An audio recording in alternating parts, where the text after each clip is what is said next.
निर्मला देवी की जय।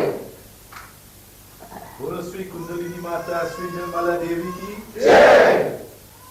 Please be seated.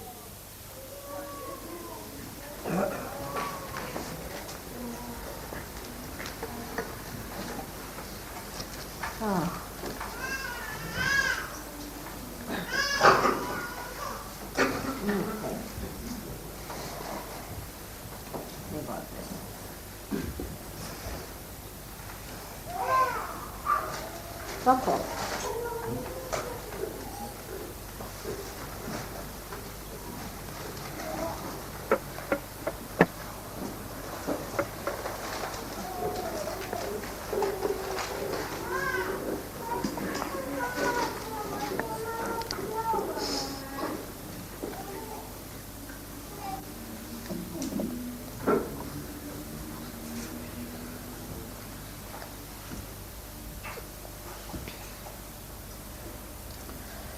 The other day I talked to you about the importance of dedication in Sahaj Yoga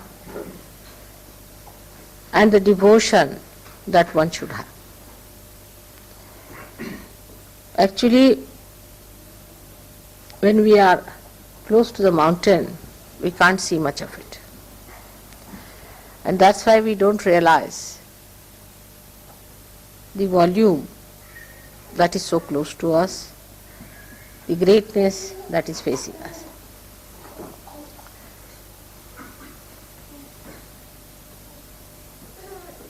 This is one of the illusions that works out for people who do not realize it mentally, what they are in for. Where are they? What have they found? What is self-realization? What is its magnitude? How far they have to? Why are they chosen? What is their purpose of life? How far they have come up? How far they can understand? All these things are beyond the grasp, and one gets stunned. One doesn't know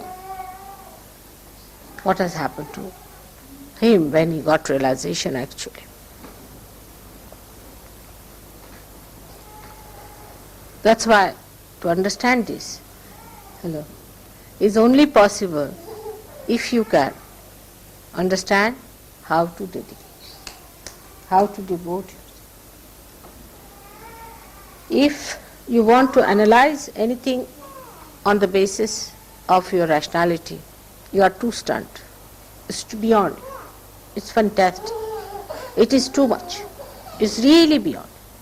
Now think of it, you have got realization. Can you believe it?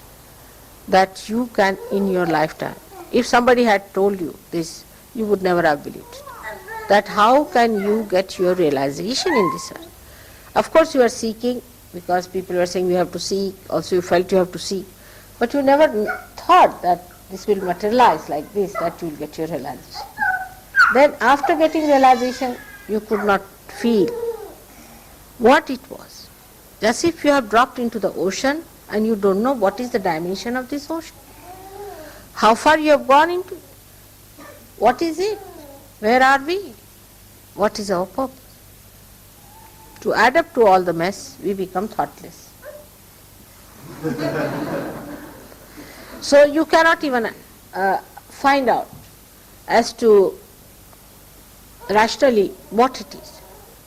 So the immensity of this experience, the glory of your mother's coming, or the precious gift of your self-realization, nothing can be realized through your understanding. Try to think. What have you got? Can you measure it with your understanding? Can you understand what has happened? No, you cannot. Because rationality cannot give you the dimensions into which you have fallen. The rationality is actually broken up. There is no rationality left now anymore to even communicate as to what you have been seeking, and where have you landed? So the only method you have got now, or only way is left to you, for a drop which has become an ocean, is to dissolve more in the ocean, so that you feel the ocean at least, and to communicate with other drops in such a way that you know the whole through all of them.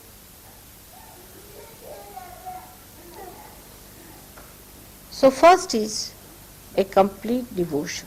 It's very important. In this incarnation only it is so very important, because you have got realization. If you did not have realization, all right, murmuring souls, all right, half-baked people, all right, little bit misbehaving, all right.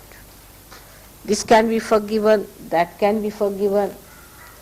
Everything is forgiven to look at it. Everybody thinks that mother is forgiving us. That's not the point. I am forgiving because of my own nature. But you do not take it for granted. You are harming yourself by accepting that forgiveness. If you all the time think, oh mother, you are so forgiving, please forgive me, you are already forgiven as it is. Once you call me mother, you are forgiven. But what's the advantage? You don't have any advantage of it. You are a loser. At this point, at least rationally, if you understand, then you will understand what is a devotion. So in devotion of Sahaj Yoga, one has to realize that the things that are in Sahaj Yoga, that you have seen in Sahaj Yoga, are beyond your mind, first thing. Definitely they are beyond human conception. So on human level you do not discuss them and you do not talk about them. But on the collective level you can talk. And when you come to the collective level, then you have to understand that relationship with me is more established, better established, if you establish your relationships with others in a very collective and homogeneous way. As I told you, the drop becomes the ocean, and the drop has to become the ocean by dissolving all its dropness with other drops, and all the drops dropping their dropness become the ocean ultimately. So we'll see that devotion is double-wedged. One is to each other and one is to your mother. In Sahaj Yoga, whatever I see, you cannot see. This is proved or not to you people? Or you want more proofs? Now it is proved that mother sees much beyond us and whatever she sees happens. So anybody who tries to play tricks with mother is actually playing tricks with himself.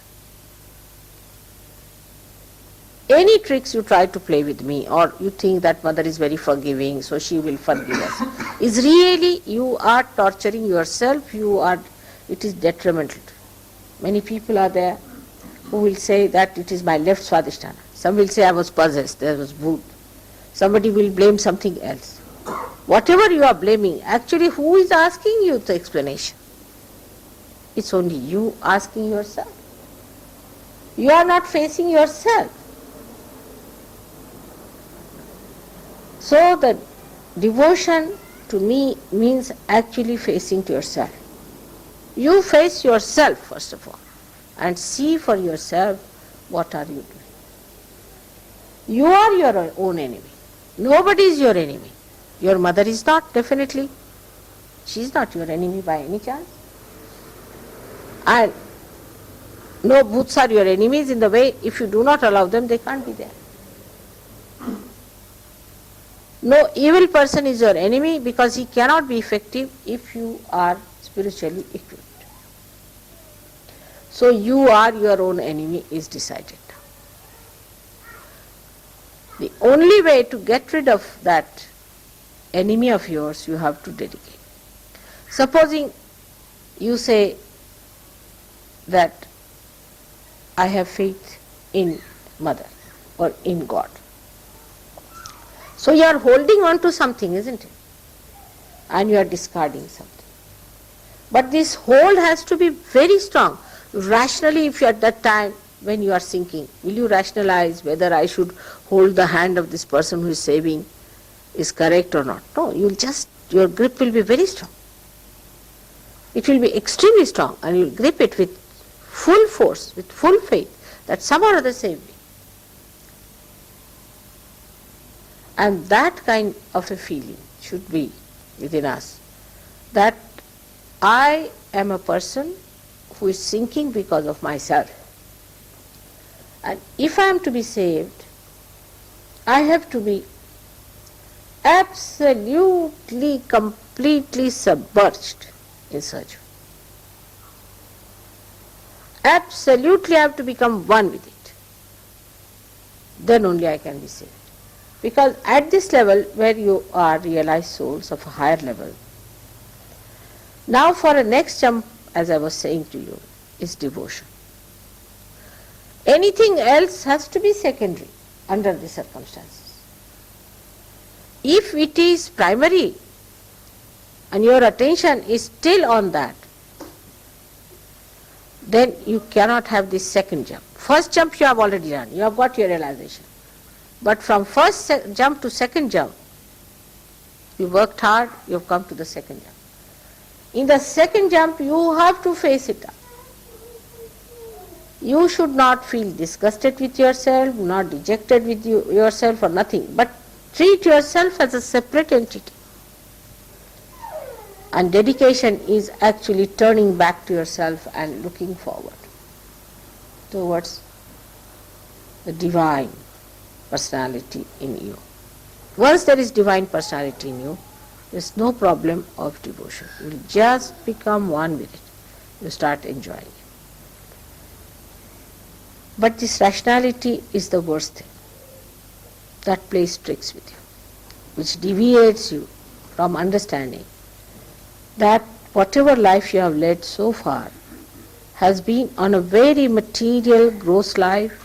You came out of it, you have grown out of it, you have come up. Now, to blossom, to become fragrant, you have to give up rationality. That's a binding. Try to avoid rationality. Try to avoid arguments. Try to avoid giving reasons. And even now I find sometimes Sahaj yogis give an explanation of psychology. She might be insecure mother. This is typically somewhere read in the book, because of insecurity somebody does that. Actually now we have seen in Sahaj Yoga that most of the so-called insecure are the most aggressive people. They play tricks with others, spoil their lives and enjoy it. They are the greatest sadists ever born. We have seen these people. She's insecure, and that's how they play tricks with us. Now, once you understand that you are not to play tricks with yourself, why do you want to play tricks with yourself? You have to be yourself, that's all. We should not be our own enemies, are we? So once you start facing yourself, you will like yourself. You won't feel disgusted, because that what yourself I'm talking about is glorious, is beautiful, is without any kalank on that, is absolutely detached.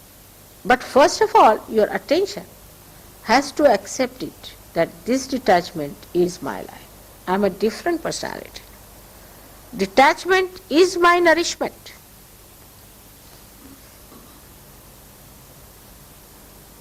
Detach yourself. One gentleman came to see me in my house. I had a very beautiful lamp and he liked it. I said, "You have it?" He was so amazed. See?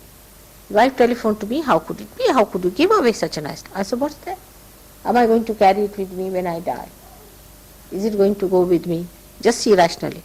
If he has liked it, better have it. I have so many lamps in the house. If he takes one, what does it matter? She said, "But you see, I asked my husband, will you give this lamp like this if you had to her?" He said, "No, I would not. I would not," he said. He was very honest. He said, "I would not." But still I can't understand why not.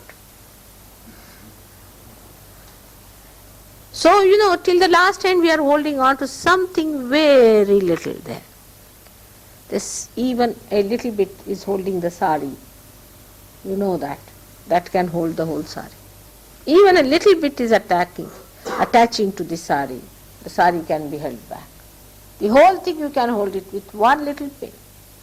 All these small pins that are there, the hangs up, are to be denied, to be seen, going further. Look at yourself. Oh, that's Mr. Ego. All right, now, let me see. How do you go back? To see all those things.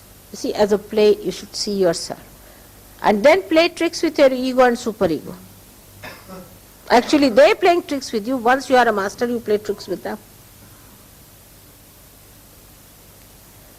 So many times I've said so many things, and they are again, then after some time people start talking about it. Within 1 or 2 months after that, it comes as a scientific proof or things like that. You have seen that many a times it has happened. Now when I say something, I am sure about it. What I say, I never say anything but the truth. I know that I am saying only the truth. But I do not go inside and find out whether it is the truth or not. I don't read a book to find out. I don't ask you. I have faith in myself, full faith in myself. Whatever I say is the truth. I know for definite that whatever I say comes out truth. But that's not your case. That's not your case, that whatever you say is the truth. So first you have to establish the state that whatever I say will be the truth. Now how do you do it? The tongue should be such that whatever you say should be the truth. Ultimately it will come out as truth. And that is why the dedication should be there. What dedication? Why should I tell lies?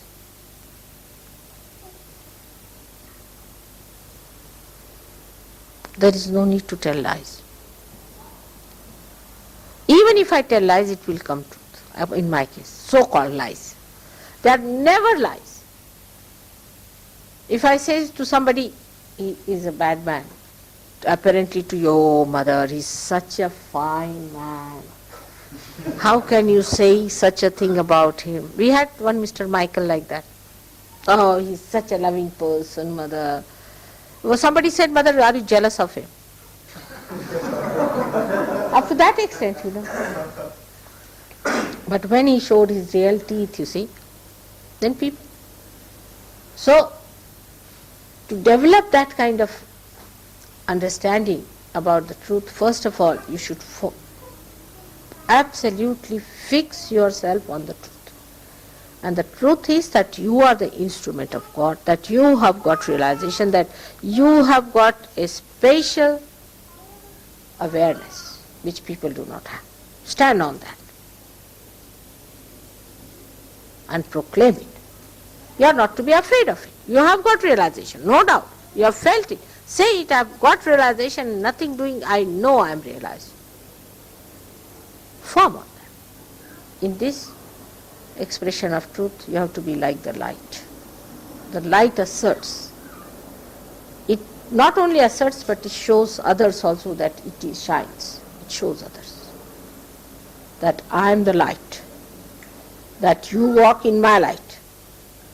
And if you don't try to do it, I may burn you. So they have that, what you call that, I don't know what's the word in Tejasvita. Tejas. Sharpness of light.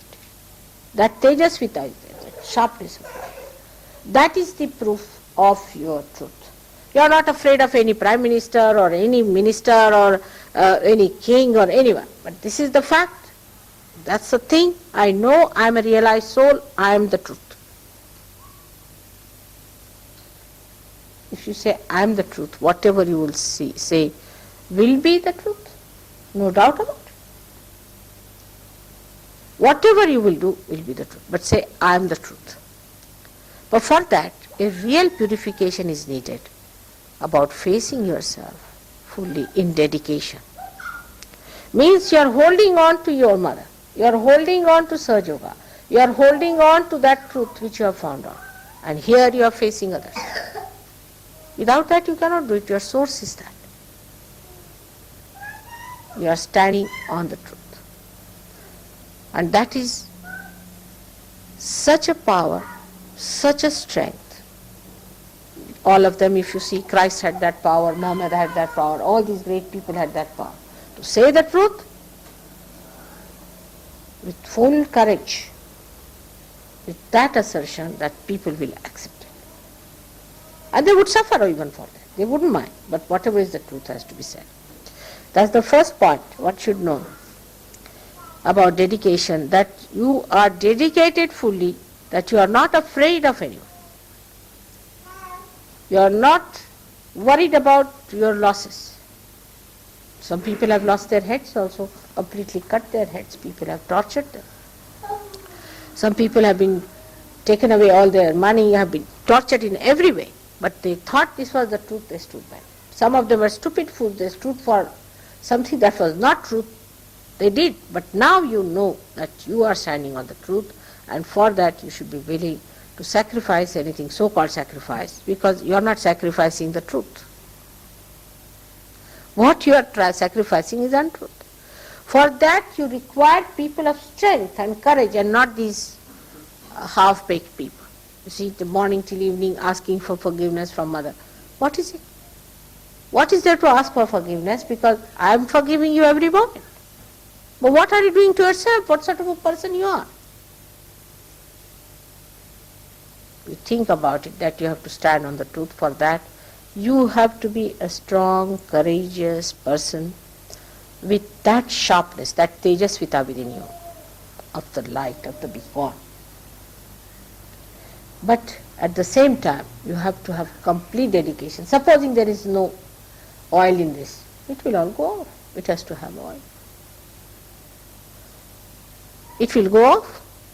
So the dedication part is the oil in you, is the attachment, complete attachment to your source. That's the dedication. But that dedication should not give you any other ideas but of a light which shines, which corrects others, guides the path of other people. If that is not so, then the source that you are tapping is not coming to you fully, and that your light is not burning properly. So, into dedication when you go, you must not think that it is any surrendering, the so-called surrendering, that you become like a cabbage. That's the idea people have, that you become like cabbage. But you become dynamic. You become real power. Not of destruction, but of construction. I mean, for destruction you don't need much power. Only for construction you need power. For destruction, how much do you need? Very little. You can destroy the whole thing in no time. But for the construction, you really require great power. And that power, sustained power, flowing power has to be there. For that, dedication is needed. Holding on to your source of power, you have to stand firm, courageously, without any fear. That's the truth. That's the truth you have to achieve.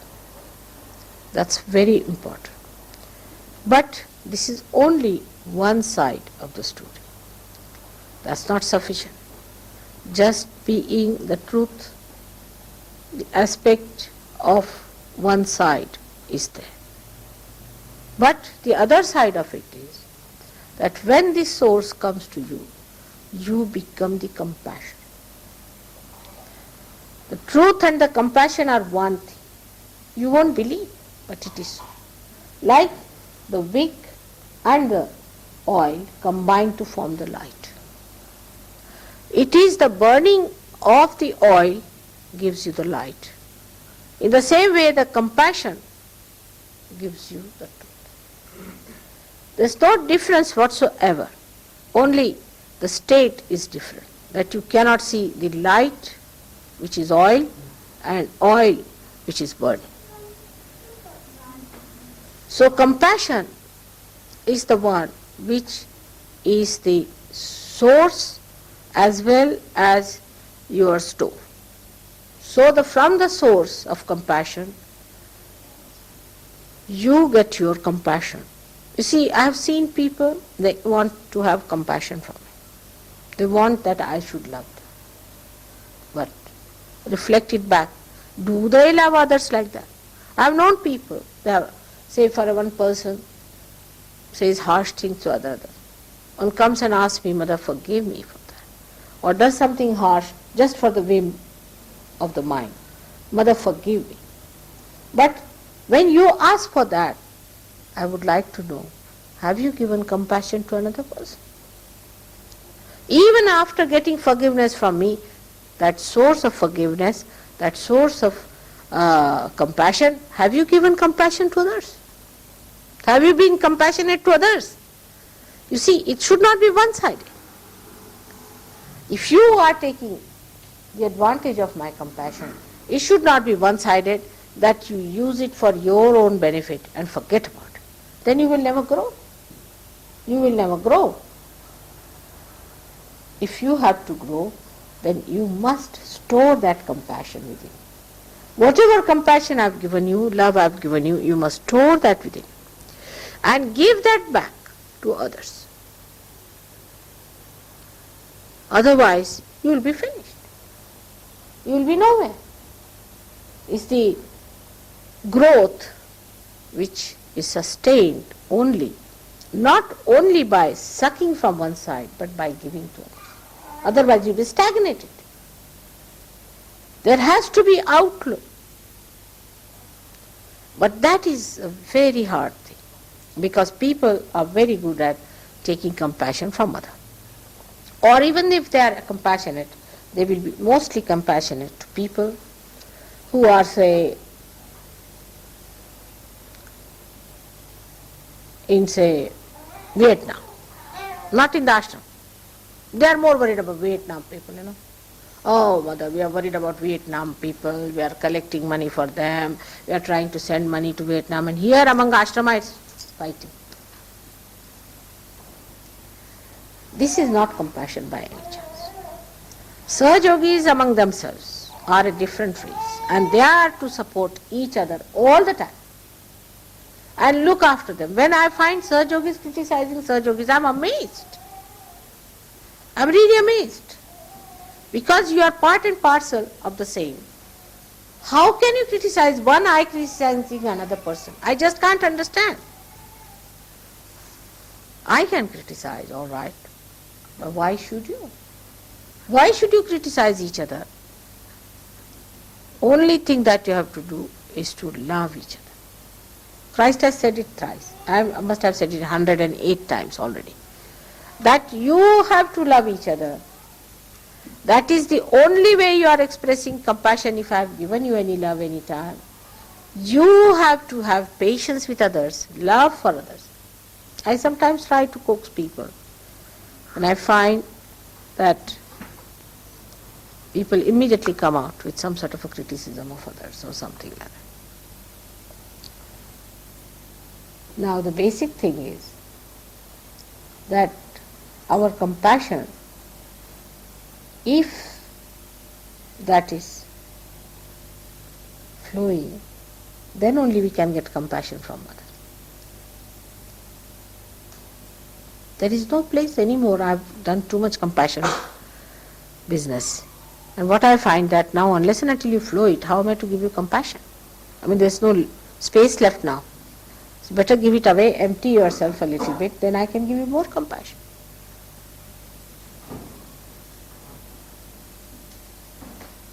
It's simple business. In this respect, one has to understand that the source cannot flow unless and until it expands the flow of it. Like the river Thames. We went to see the river Thames, the place from where it starts. It's a small little stream from 7 streams, little, very little, we can say trickling down. It has become a river Thames. Supposing it does not widens, that will stop at the beginning only. It cannot come out. It cannot flow. It's not because it is angry or upset or anything like that, but by the nature of its flow, only it cannot flow. What to do? So that is what it is. That one has to give compassion to others.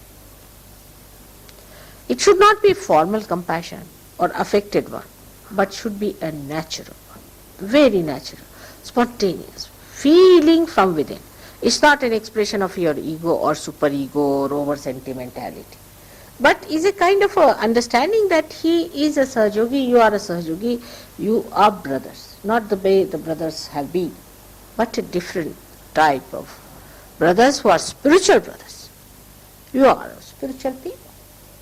So this compassion has to be there, and unless and until you develop that compassionate, fatherly or motherly feelings for others. I mean, I am a mother of a person who is about 108 years of age. You have to really mother others and have that feeling of compassion and love for others. You don't have to think about your own comfort.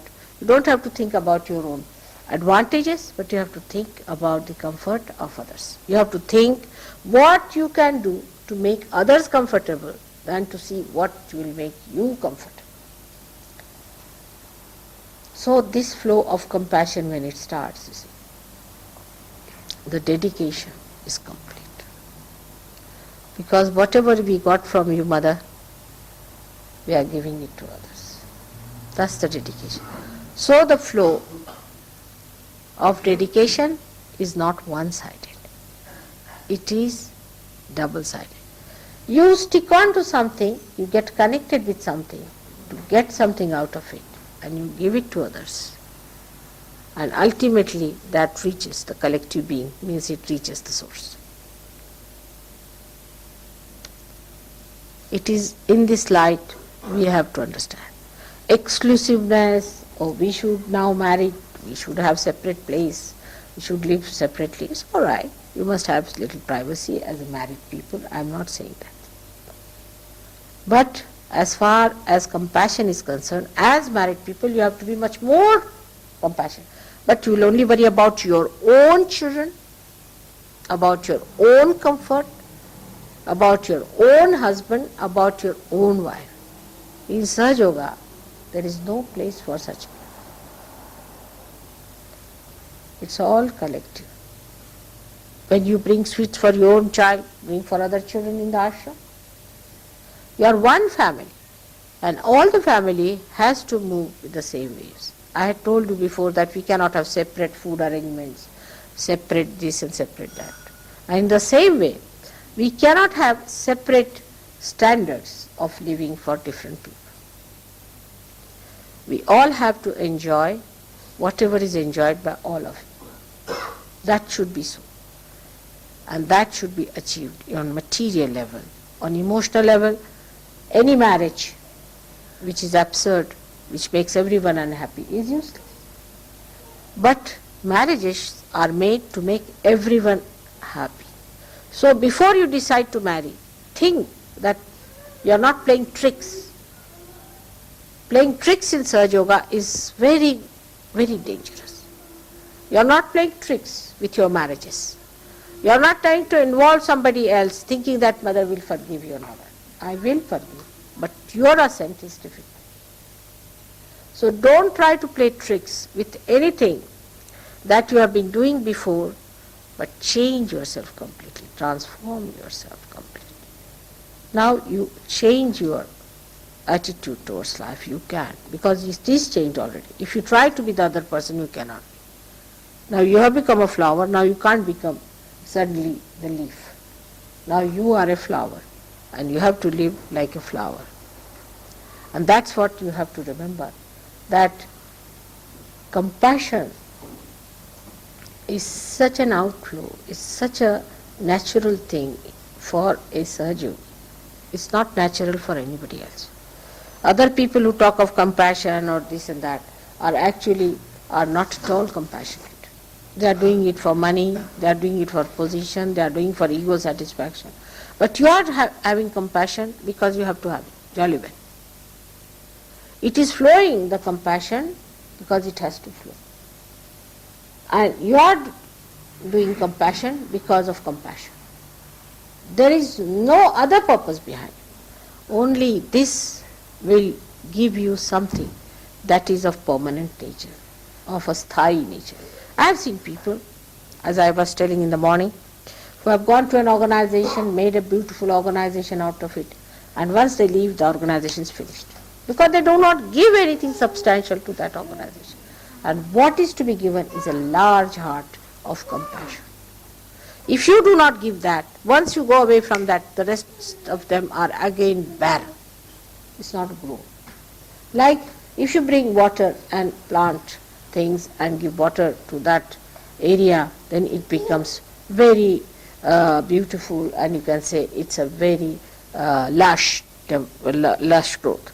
But as soon as that water source is removed, it gets again dried up. But Sahaj Yoga is different. In Sahaj Yoga, you not only grow as a plant, but also as the source of the plant. If this plant is removed from here, put somewhere, it will give water to other plants. Do you know this new dimension that you have within yourself? That once this plant is uprooted from here and taken out, it will not die, not at all. It will grow, but it will make others grow. This is another type of a growth that we have. And it's a very different position we are in. And that's what now I want, that all of you, even if you are uprooted and put into any other place. I've seen when I ask people that you better shift from here to there, they just get frightened. You better go there and do this. They get frightened. You are a plant which can not only go and prosper in any place, but you will give the necessary nourishment to other plants. That's what you are. So do not stick on to one place. If you stick on, then think there must be something wrong with the place. Like a glue, if you are sticking to one place, it's very dangerous. And be sure that you must turn away from such a place which glues you. That doesn't mean that as people are here, they never stay in the house, all the time running out. It doesn't mean. Again, I have to strike that point. Because otherwise the people are here, are all the time running away from their houses. That's not the point. The point is that you should not be glued to anything and not afraid of leaving any place, because now you are Sahaj Yogis. You have joined the ocean, and ocean can take you anywhere. So just prepare yourself to move into any place, because you have to take this compassion everywhere, and to prosper the kingdom of God, you have to serve Him. And this service only possible if you know that you are here for a very great universal task, not only for England, for India, or for America, but you are here for a global task, which is the epitome of our evolution. This is the highest thing we have to do for our creation and for our Creator. And you are chosen for that. So don't divert your attention to anything that is not fulfilling your own manifestation. Discard all that. Don't waste your energy. And your manifestation is your compassion, your love. But still it should not remain rational. Whatever I have said to you is just to put you into a condition where you start sucking the vibrations as well as giving the vibrations. It is an action which is a happening that should take place within you. It's not rationality, it's not thinking about it. Only by saying these things I really stun your thinking. You should allow this to happen to you just with the vibratory awareness. You should judge yourself. Am I the one who is giving vibrations to others? Am I the one who has stored these vibrations, or am I getting ruined? All this will give you a great meaning and an employment, as I said, employed by God. If you have any questions, ask me.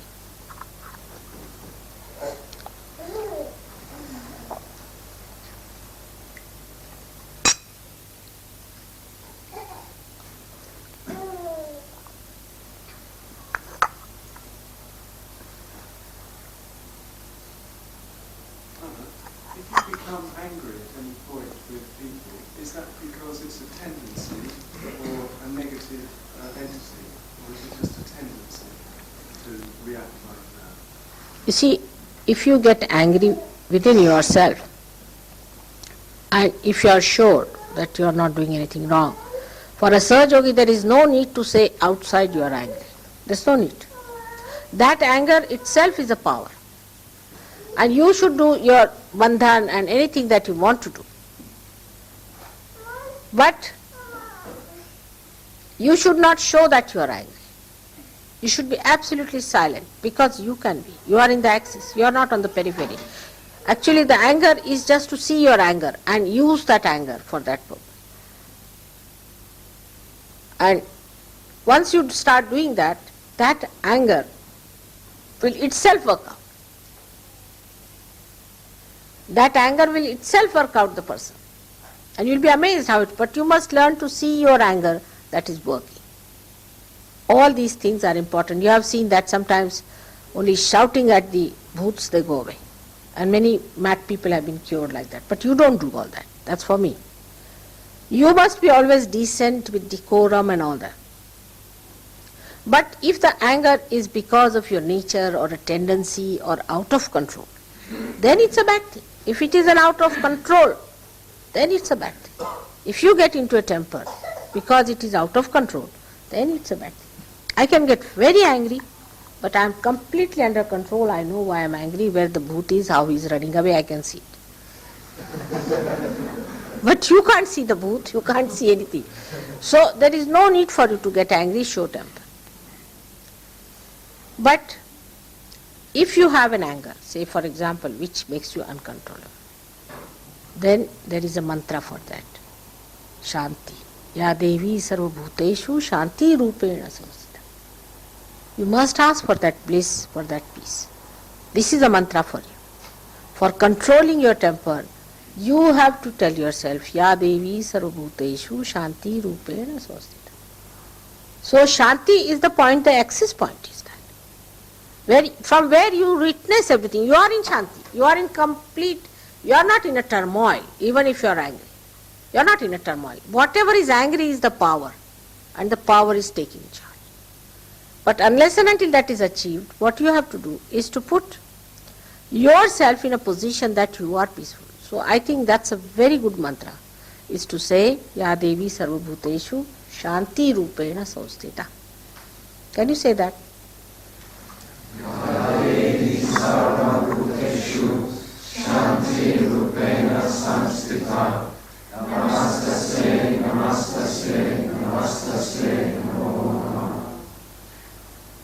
So the Shanti is your fort.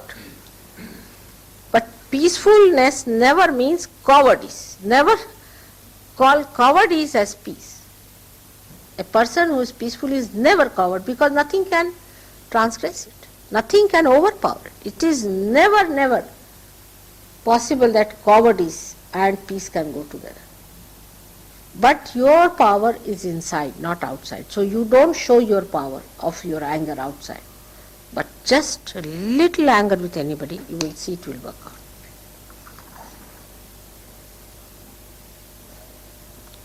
But first establish that position within you where you are the axis, where you do not allow anchor to sit on your head.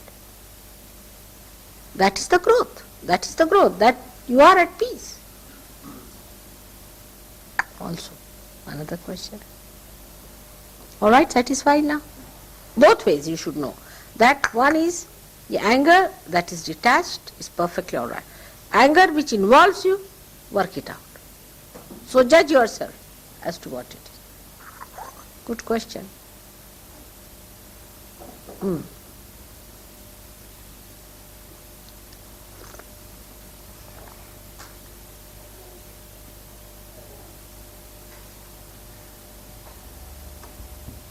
Now some questions. When such intellectuals were sitting here, ask me some questions. What is that? What are your plans to spread Huh? larger scale? What are my plans? I don't plan. You see, I don't plan because I don't know how far my instruments are ready. You see, first now my only plans, if I have any, is to really prepare my weapons all right. Once they are done, then we'll fix them up. You see, unless and until you know how far your bomb can fall, how can you plan it? So first of all, I must measure up the power of my children, how powerful they are. That's what I'm trying to do now, is to make them aware of their powers, to use. Like you see Hanumana, when he was born and when he grew up, he forgot that time. And he forgot his powers. So he was to be reminded that you are such and such powerful person. You don't know what your powers are. You ate off the whole of Surya. This you did in your childhood. You are born with this power. But now, after growing, you are rather be sort of forgotten it, and also you were afraid of using them, and it's sort of looks like in a dominant position. But it is there. If you just try to remember them, it will come. They have tremendous power, these people have tremendous power, but they have to assume and stand on that. If they do not do it, you see, if I tell them now, go to this house, oh mother, there may be a bhoot there sitting.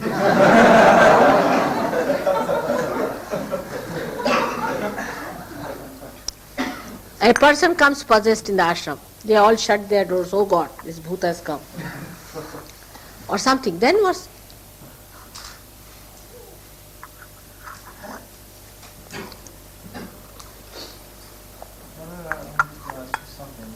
How can we deal with, you see, there is one problem, and one big problem in Sahaj. It's those who are devoted to you at the expense of others. Those who are devoted to me? Those who use the excuse of their devotion to you, Mother, sometimes to oppress others. They are what? Sometimes people use their devotion to you at the expense of others. So, then again the same thing, Jamail, is the same thing is. You see, it is, you have to do it. All those who are doing that way. I'm just pointing out to all those. If you are using, say, your devotion to me for the oppressing of others, all right? So it is for you to see. There is nobody who can be oppressed, because your spirit cannot be oppressed. Say there is X and Y. Now Y is a person who is trying to oppress X, all right? What will you oppress? He can't oppress his spirit, can he? First point, clear. Now, this fellow, if he has to have attachment to me, nobody can stop him. That is all. You all have direct relationship, not through anyone. If you want to accept somebody's agency, then I can't help you. But otherwise, you all have a direct access to me. You all can grow your spirits. Nobody can dominate you. Everyone has complete freedom to grow their spirit, to know their spirit, I mean to say. And the spirit is something cannot be dominated by you. Now supposing somebody tries to oppress you. What will they oppress you, in which way? They'll say, all right, we'll not have this carpet, we'll have that carpet, or have it. Somebody will say, I'll jump in the sea, jump. Just now you jump. What will they oppress you in? You see, just see that. Not in your spiritual growth. Can they? And that's how the problem starts. You see, in material things, say in an ashram now, somebody says, all right, we would like to have a photograph of Mother put there. The other will say, no, we are going to have it there. Whether you put it here or there, makes no difference, my photograph is going to work. Even in puja matters I have seen, people will say that no, mother is sitting there, don't put your feet towards the mother. It's a common thing, everybody knows should not put it. But still they will say, no, we want to put it. All right, let them put it. Next time they will not, because they will know it is wrong. They will find out. So, you see, nobody can oppress anyone. I am here to correct. Once you understand that you are not perfect, the other is not perfect. We are all perfecting ourselves. We are all coming up. Mother is there to look after us. Then we will never think like that. Now, I have also seen people will say that there are two Sahajogis talking to others, Sahajogis. Now, one is a very oppressive one, the another one is upset to see that this one is oppressive. Now, for that purpose, if you are quiet, silent, you will always dominate him. People will listen to you, not to him. But even if you start saying, oh, you don't say like that and this, they will think these are fighting cocks.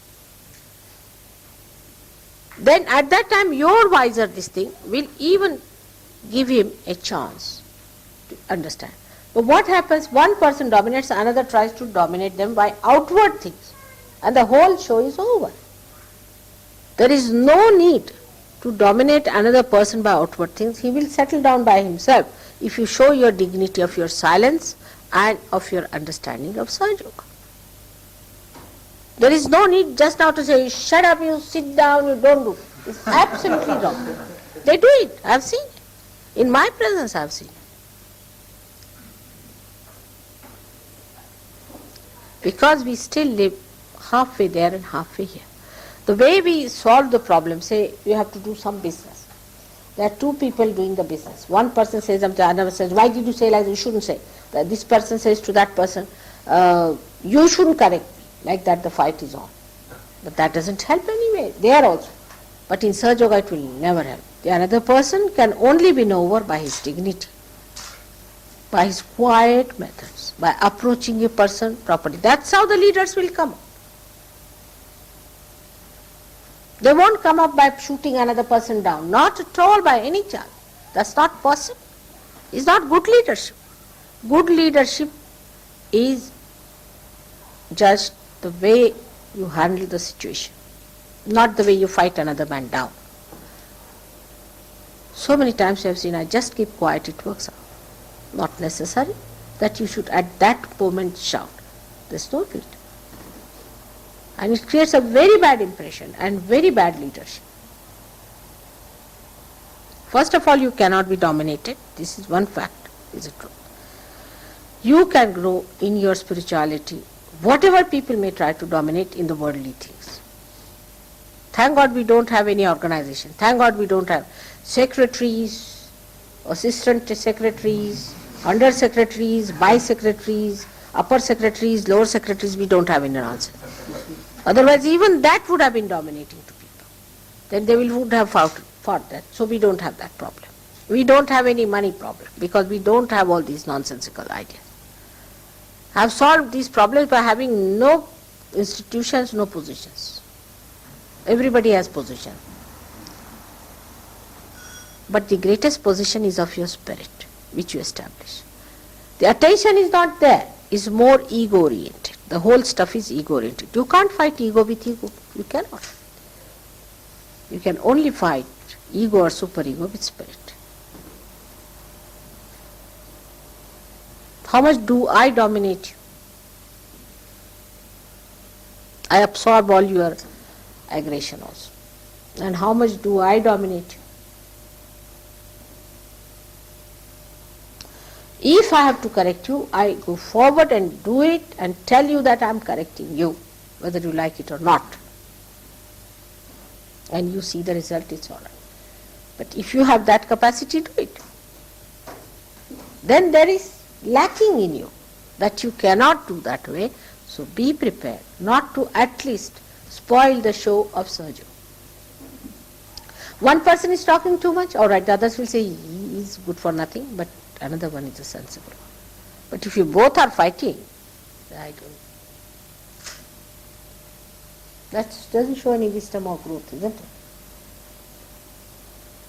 Does it?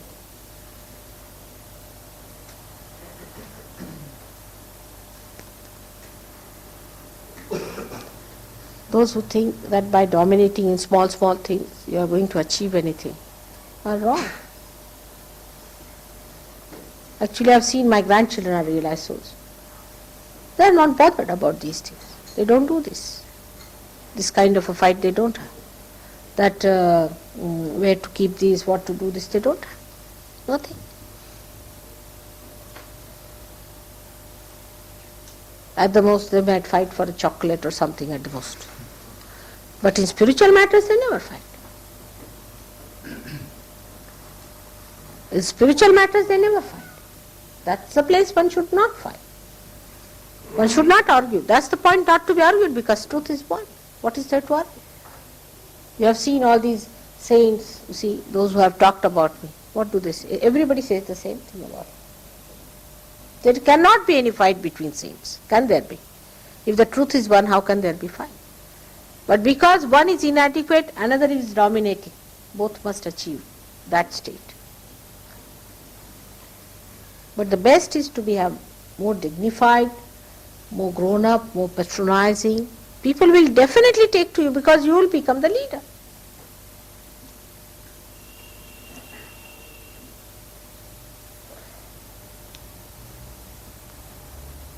Arguments are not going to lead you anywhere, I can tell you this much. No use arguing among yourself. If you have to argue with others, not among yourself. Otherwise, no. What else?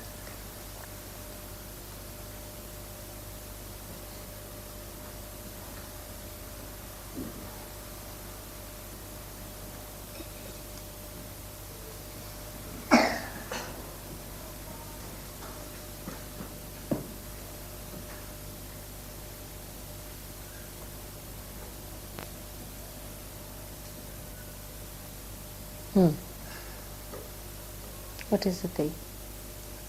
Any other question?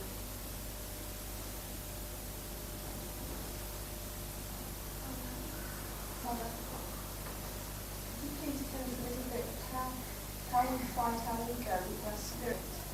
How do we do How do we fight the ego? with spirit? See, you should never fight ego. If you try to fight it, it will sit more on your head.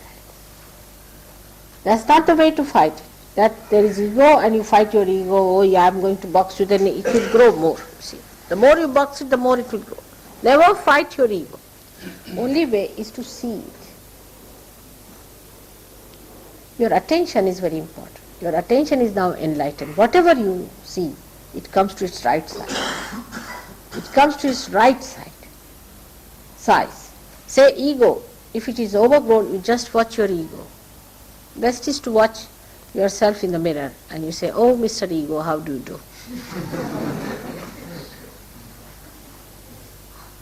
Then it will come down. But don't fight it. Just to be seen.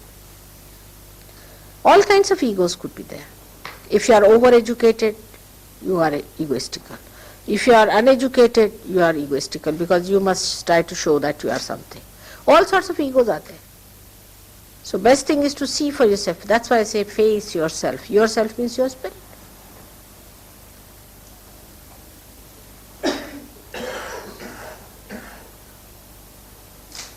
Mother, that goes the same for the superego. Yes, very much so. For superego also, not to be frightened, you should just say, get out. I can see you very clearly, you are there. You get out from here. How dare you frighten me? I am the spirit. I am the spirit. How dare you can do that? That's how.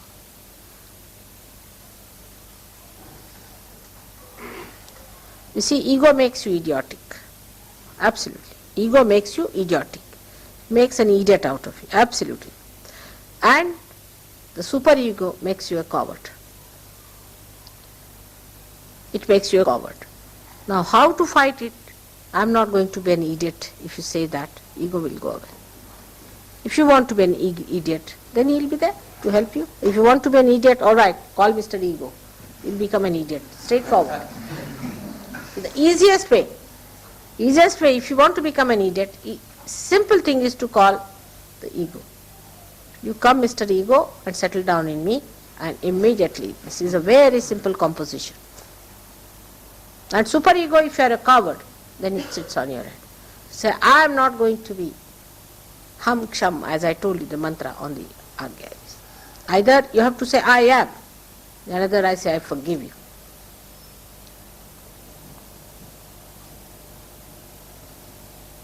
Mother, may I ask a question similar to what he said about superego? I'll be particular. I'm still having problems with my eating. I am eating a lot here, but I'm very afraid, I'm laughing because it is silly, that I'll become fat. And I'm very afraid. I think a lot about food all the time. And yet I know that with you nothing bad can happen to me. All right, you do one thing just now. You put your left hand towards me and right hand outside. She has a hamsa here, cattle. There, you see the hamsa. Tell her to come down. Coming. I see. Sorry. Put the hamsa. I didn't see it clearly. Hello. आ गए अच्छा हुआ. How? We're waiting for you. Come forward. You can come forward a little bit. Lots of people are there. आओ आप इधर से आ जाओ.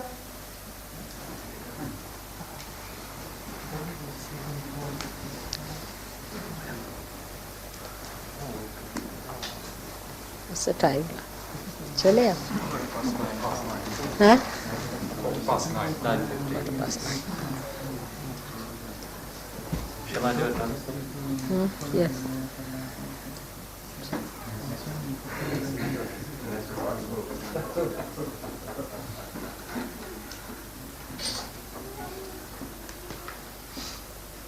As I have told you, that relationship with yourself should be tyrannical. Should lash it down. You should absolutely make it clear to yourself that I have to perfect myself if I have to give this, my being, to God. It has to be perfect.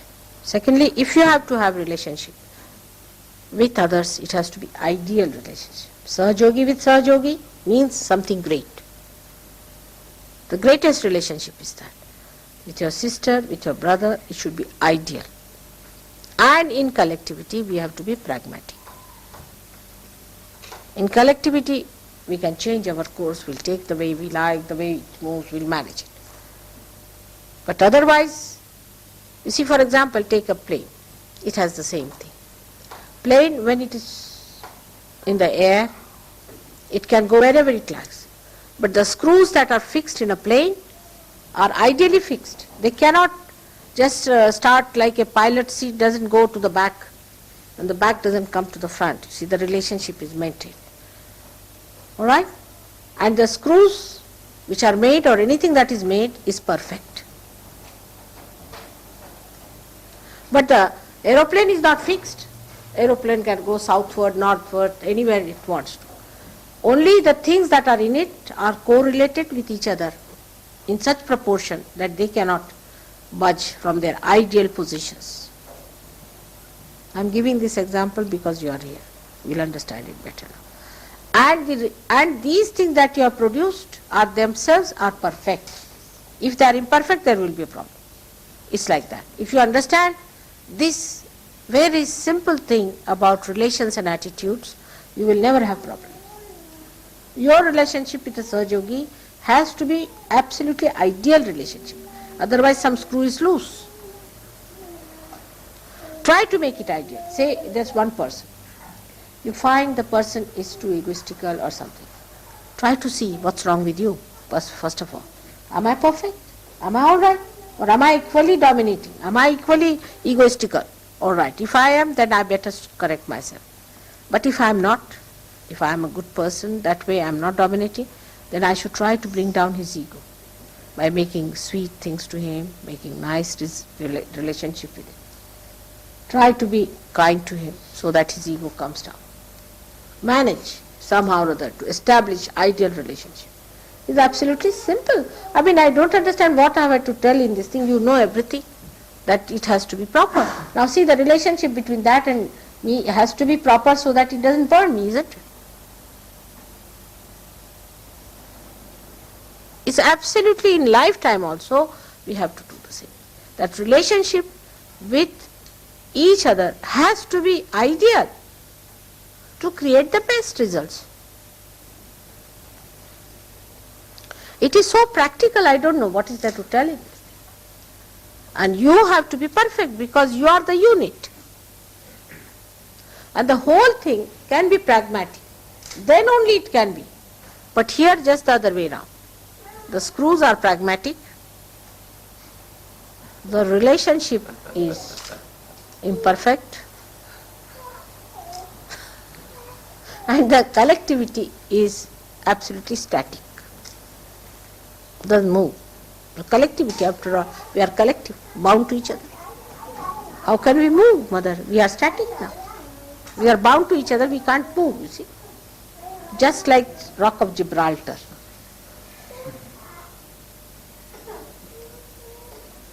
Now you being an aeronautic engineer, you should understand this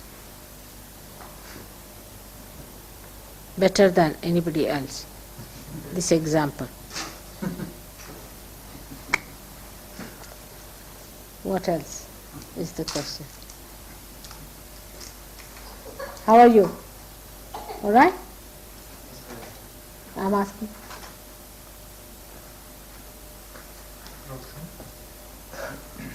What other question?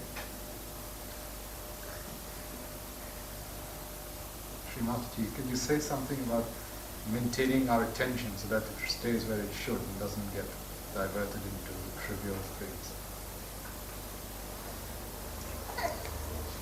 Rustam has asked a very practical question. It's true that to keep the attention where it should be. You see, for everything you have to do some exercise, abhyas. Not before realization, after realization. The best way is to learn how to watch yourself. Just start sitting here. Just put yourself into a position from where you watch yourself. Now what am I doing?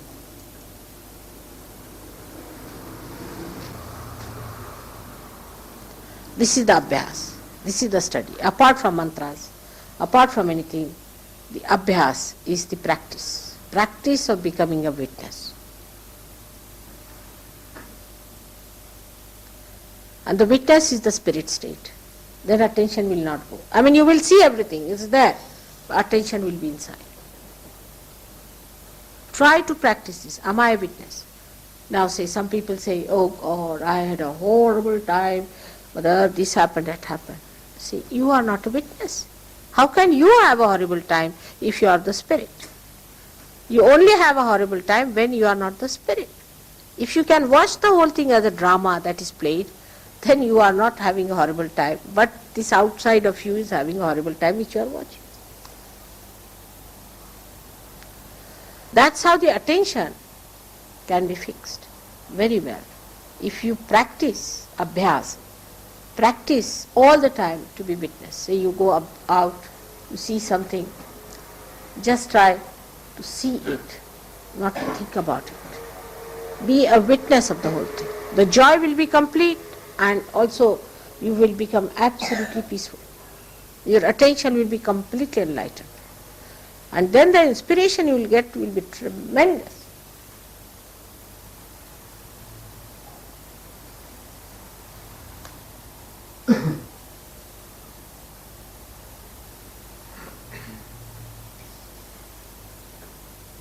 See, it's working out. Working out. Try to watch. And it has such a tremendous memory if you know how to watch. I mean, to me, if I see something, I mean, to me it's just like a film in my mind. If I have seen this room now, I know what it's in this design, everything. How you are sitting, what pose you have taken, how you wear, what was it. Everything is like a design. Yes, it comes to me just like a picture. Absolutely. Not of this life, but of lives.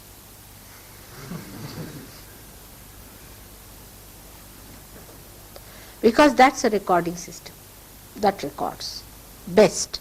If there are thoughts, it's like something in between. You see, now he's trying to record me on the film, and if there's something in between moving, nothing will come in. But when there is nothing in between and you are just seeing through, you are recording everything that is important. Moreover, you'll be amazed you don't record unimportant things. Like for people now, they go to a village or any place, they will be recording, oh God, it was very dirty and this happened and we went there and there was cement to sleep, for example.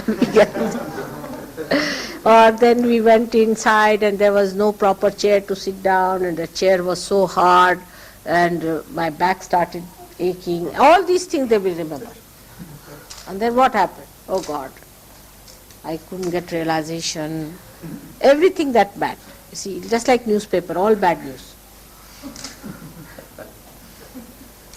But to a person who is a realized soul in a real way, he doesn't see, you don't smell anything dirty, you always smell something good. You never smell, you do not think of anything dirty, everywhere you go it's beautiful. Even if you see just a sand, you see the pattern. Even if you see a barren hill. I saw some people who had gone, I said, look at the beauty of these hills in Maharashtra. They said, Mother, what is the beauty? It's not covered with trees. I said, that's the beauty, just see the pattern. They couldn't see the patterns that I was seeing. But if you ask me, what is this hill, I also know that.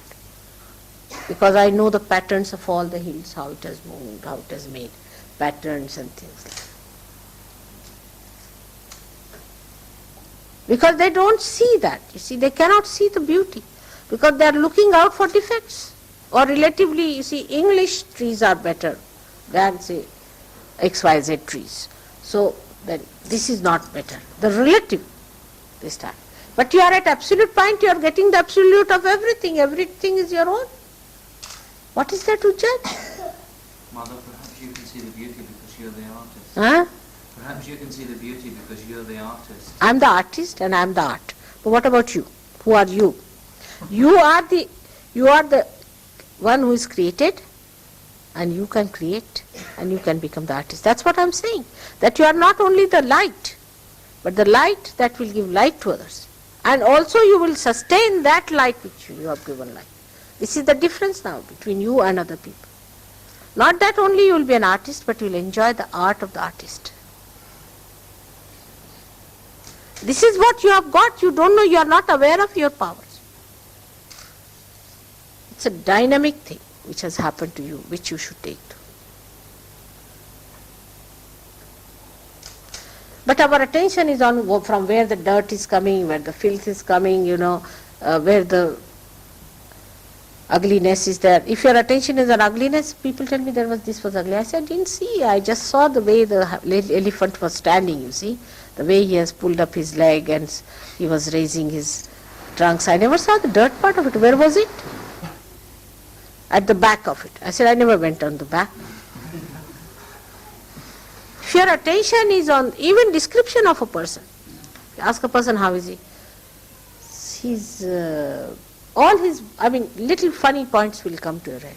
Even the photographers I've seen, they will only take photograph when you are in a funny way. See, when your face is little turned round. It's a seeking after ugliness, seeking after mistakes, seeking after something wrong. All the time if you do like this, you cannot be a happy person. All the time to try to find out defects and faults and mistakes and dirt and ugliness. You are in for trouble. You are asking for it. Like a person was saying, there are 3-4 ditches in this place. I said, did you jump into one of them? Better jump in. So once for all, you don't see any other ditch. You don't see the plain grounds. You are just seeing the ditches for what? The same thing can look ugly to a person who is of that kind of an attitude, who wants to see everything ugly. Try your attitudes. Try to see good in others. Try to see,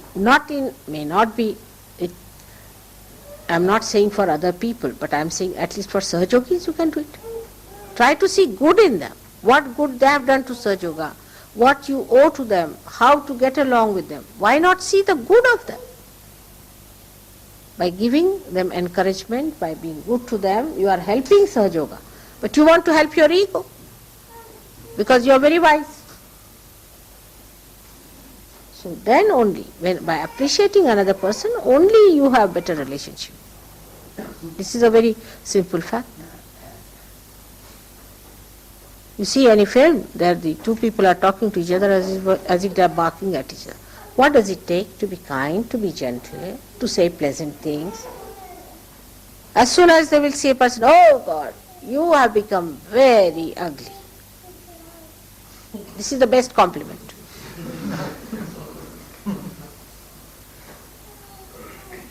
That's human nature. To see to the faults of others, to see to the wrong things of others. You see, they will find out in anything. Somebody is very tidy, then that person is bad. Somebody is very untidy, that person is bad. Every sort of thing. But why not you do something about yourself, that there's something inside you which is not tidy. And inside you that's very upsetting. To me it makes no difference, you have seen it. It makes no difference if you say I'll sleep here. If you say I'll sleep on the grass there. To me it makes no difference to what bathroom I go. I don't even remember all those things. What is there to remember in a bathroom and this and that? All nonsense it is. I have no memory for all these things. Even if you want me to know, I will not remember. If you ask me, how did you go to that bathroom? In which one? That one. I said, it's all right, I've been there. Then food, what sort of a taste it was and what food it was and all sorts of things people go on thinking about it. What's the use? The whole food is going to just be digested in the same stomach. What is there to be so much worried about all this? We are wasting our energy. I don't waste my energy. I have no energy for wasting. In the same way, why do you waste your energy? Why not see to the better side of man?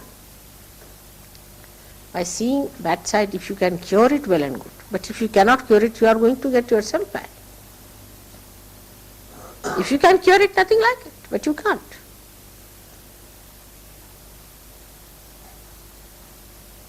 Also once, always person says, I would not do that. But you would do something else that the other person would not do.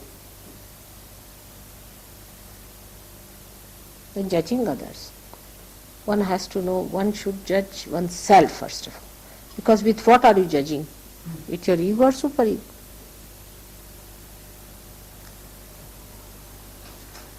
I have seen it's a very common failing which should not be there anymore. Now you are realized souls, you are saints.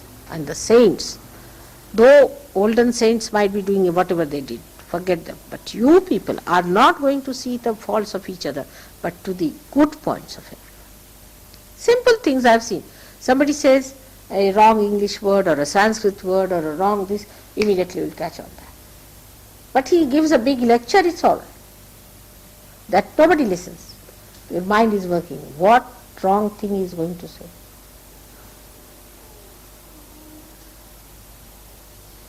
Attention should be onto what he said. So beautiful. And then you will develop an attitude, as mine is, you will never see to the defects of the place. No.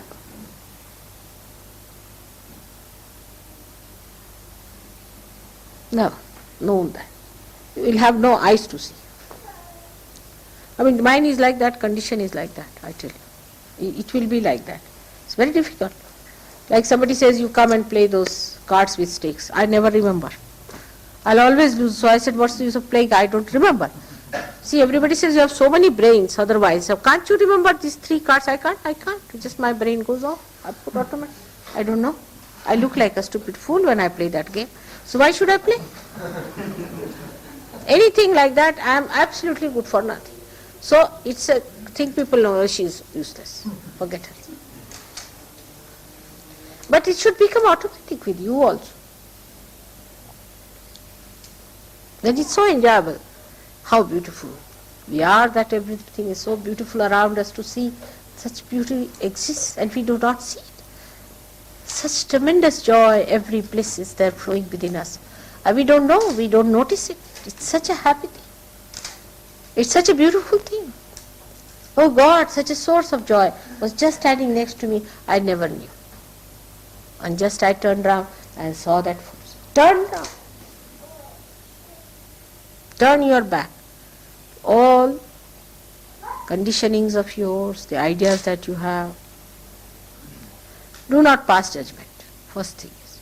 Great art critics and all that, please, I beg of you, that do not pass remarks at anything all the time. Is ego playing the trick. Just watch it, how it is making you feel that you are something very great. Be careful.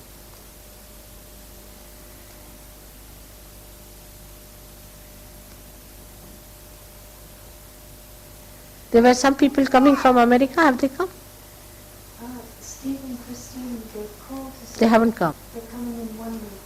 1 more week they're coming. So then we'll decide when they come here what is to be done. Linda, for your problem, what is the thing to be done?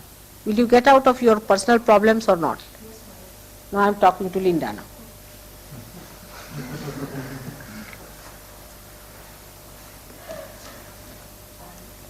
Which ones? Most of them seem to solve themselves.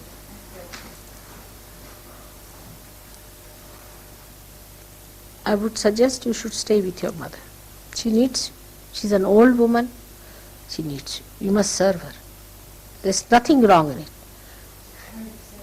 No. You are inadequate. Not that she's inadequate. You have to serve her. Give her love, affection. She's lonely. She behaves like that because she's lonely. You are inadequate. I won't say to her anything. She never had love. And you are the only child she has. You should love her. Give her more love, more affection. And also what she says about Peter, you should do that. We'll give her consolation. She's going crazy because of that. Trouble is, Mother, she so dislikes anything to do with Sahaj yoga. Huh? Let her say. Her saying nothing matters. You see, that's not the thing. That's just an escape. Because you are crazy, that's why she thinks like I that. know that. I don't blame her. But you should establish yourself with more patience, with more love and affection. She'll say, do 100 times the yoga.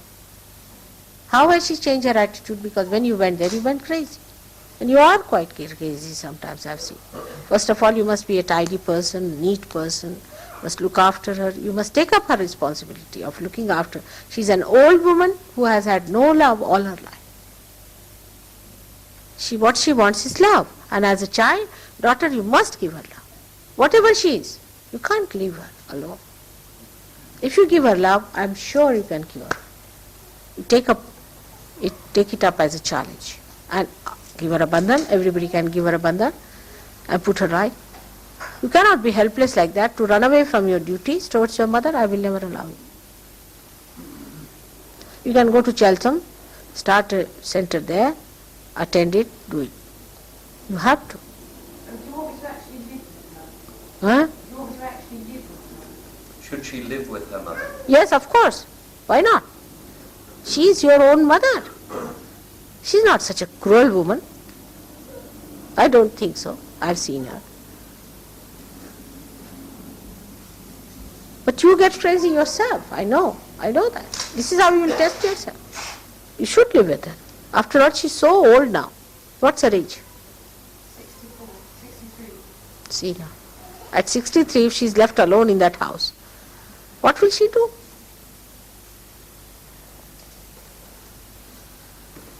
You tell her that I've decided to do what you have told me about Peter.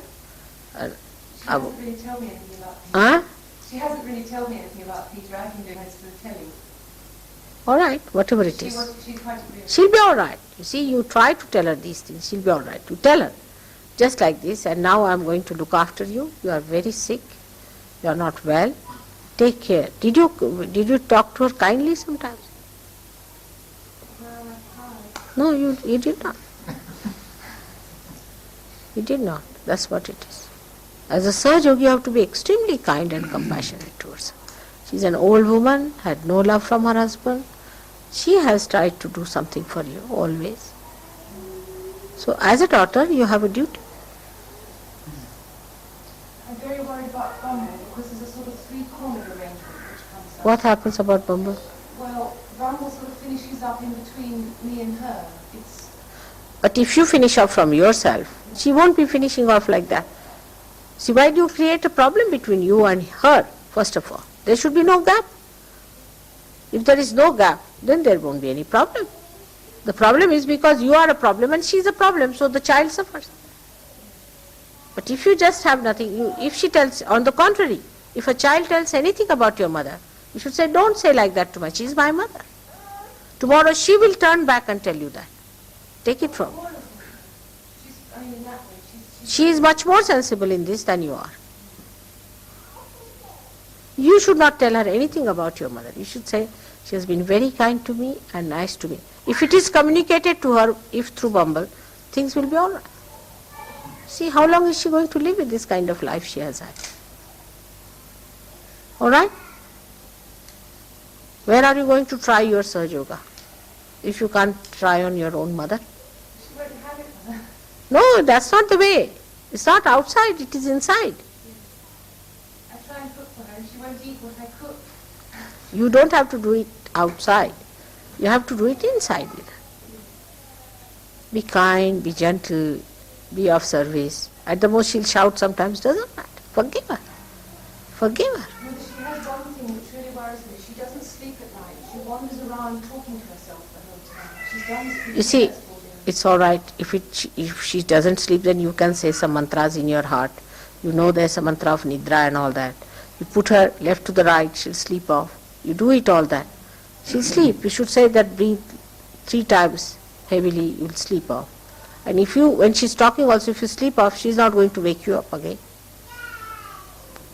You just doze off there and she'll say, all right, you go and sleep now formally. It's very simple to fight out these things. I mean, she needs you very much. She can't sleep, just imagine. A mother can't sleep, how can you run away from her? Just see her condition. She's your mother.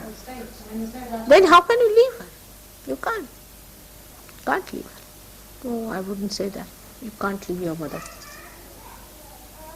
You know, Kathy wanted to come with me. You remember Kathy? Yes, mother. And I told her, you can't leave your mother in the hospital, come with me to India. No, you can't. She missed that thing completely. I told her to stay with your mother. She's here, just ask her. I did tell her. And she was cancer, this thing with the Sahaj Yoga and all that, and she used to attend to her. She stayed back. No, you can't leave your parents like that, you see. Parents are very important things after a certain age. You have to look after them. Whatever they are, you must look after your parents. That's very important in Sahaj Yoga. Your right heart cannot be all right. Sri Rama cannot be all right if you don't look after your mother. She's not such a bad woman. I've seen her. She was a very cruel, horrible, this sort of thing, then I would have said, oh, forget her. She's not that way. She's not either so much. She's drinking because she has no company, she doesn't know what to do with herself, she's trying to run away from herself. It's very simple to understand. You be kind and gentle, give her some value, that she's something to you, she'll be all right. I've seen she's not a bad woman. A lot of hers has come into you also, her goodness. Huh? Bothered, I think, by when Rajna came to stay. Rajna felt that she had this brother, you see, who, well, he killed himself pleasure racing. She saw him dying in front of her. What's it? And she had this brother, my mother, who she loved very much. And he That I've heard already. That story I know. Whatever she has done, whatever it is. very bothered by it. But it doesn't matter. But by leaving her, are you going to help her by that? You should fill the position of that brother. You should say, doesn't matter if the brother has died, I am here to look after you, mother. Why is she hankering after the brother? She thinks that if the brother had lived, he would have looked after in old age. But God knows if he had looked after, he would have run away too. Why can't you fill the place of the brother? You can. Why not? You take it up upon yourself. You can do it, I know. All right? You look upon her as you look upon me. Why not? Just try. It is worth it. Thank you. Thank you. It's worth it.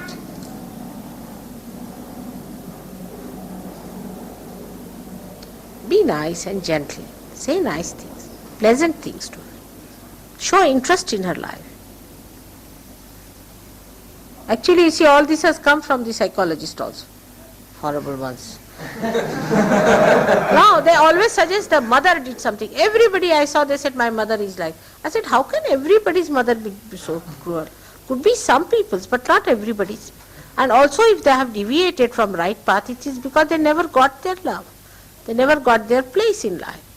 See, the husbands must have ill-treated them, tortured their lives, and must have been after them, or maybe they had some other problems from their parents or something. Everybody's mother has tortured.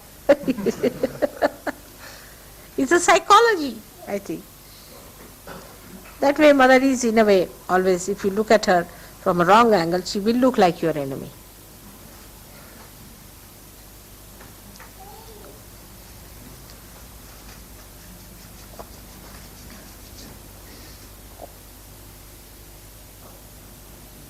In the West, the mother picture is horrible.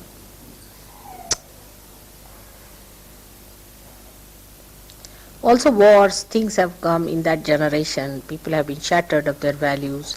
All you must understand what kind of life this horrible Western society can give to women who are good. Good women are really tortured in this society. Only the smart ones and the ones who are very arrogant and who know how to put men right and women right in their places can exist. You see, this is what it is. It's a regular struggle here. Any good woman is tortured in this society. I mean, if she exists and she really lives, it's something surprising. Ask Maria, will tell you. You ask her. How they put them down, how they insult them, I mean, everybody has seen this happening. But don't blame the mother all the time. At this stage, you must look after. So now what is next? So, could you marry me and my girlfriend sometime in the future? What's he? Marry him. Huh? So could Marry you him marry- and his girl. Who is your girlfriend? she's not here tonight. She's not a Sajogini. Come from Bedford. She's not from Bedford. Yeah, she's sad here. She's Sajogini. So you want to have a marriage on Krishnashtami? Some of the marriage to be performed? Yes, sir. Now when is the Krishnashtami? Next Sunday.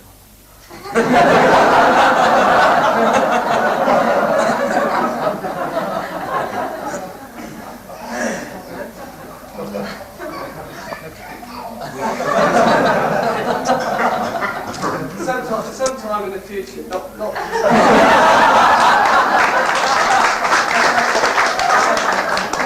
You see, the best place to get married is in India. Very easy, and you have a real feeling because you come on a horse and this and that, you see. But even if you want to have, in Krishnashtami day, I don't know if we can get really somebody to do it. If somebody we can get, we should do it. There are people who want to get married. But you see, Sahajoga marriage is taken for granted. I've seen people do not have that understanding, and it's very dangerous to play with it. Very dangerous. See? So, I think if you have some time given to yourself, I will definitely marry. Best thing is, I think, let people take some time and decide. Because, you see, it's very funny. Nobody feels responsible about it. They'll come out with an explanation, oh, I didn't understand, and I was not in a position to do it, I was still possessed with a bhoot, and I married another bhoot.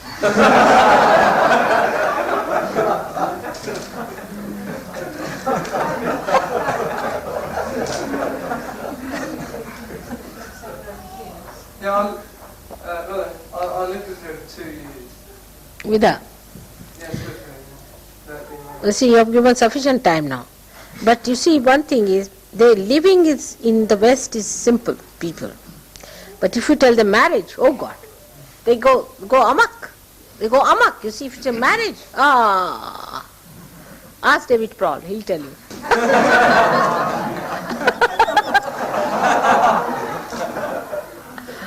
You see, because the law is so horrifyingly funny here, marriage, oh God, it means horrible things. You have to separate, if you have to divorce, the first thing about divorce, you'll have to give so much money, half money, the wife will take away, she'll murder me. You see, they show husband murders wife, wife murders husband, all sorts of things, all the time it is like going on in this country, is madness about marriage. So, I think it's a good idea. I would like if you can arrange, because Krishna Ashtami is a good time to marry people. Our 16 marriages, which one has failed? Last time. For the 16 here in London. Who were the 16 people? Let's see. All first class? All first class, yeah? Yeah. Good. So for next marriage lot, some will be lacking behind, like Nick, I would like him to marry. Now you are not so frightened, are you? Nick? No. And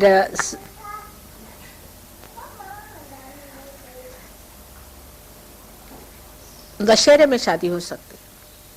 On the Dashera day we can have marriage. Dashera day. That's another day one can marry. Now Krishna Ashtami, Dashera day, of course after the Diwali, after the marriage of the Tulasi, then only people start. But Dashera day is very, very good. It's very auspicious. Dashera ke din ho sakte. So we'll have marriages on Dashera day. Till then, prepare people for marriage.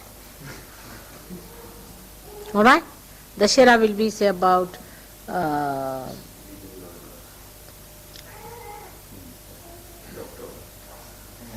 End of October, early November. End of October. End of October. End of October. About. All right? Yes, I do, thank you. Just find out where will I be.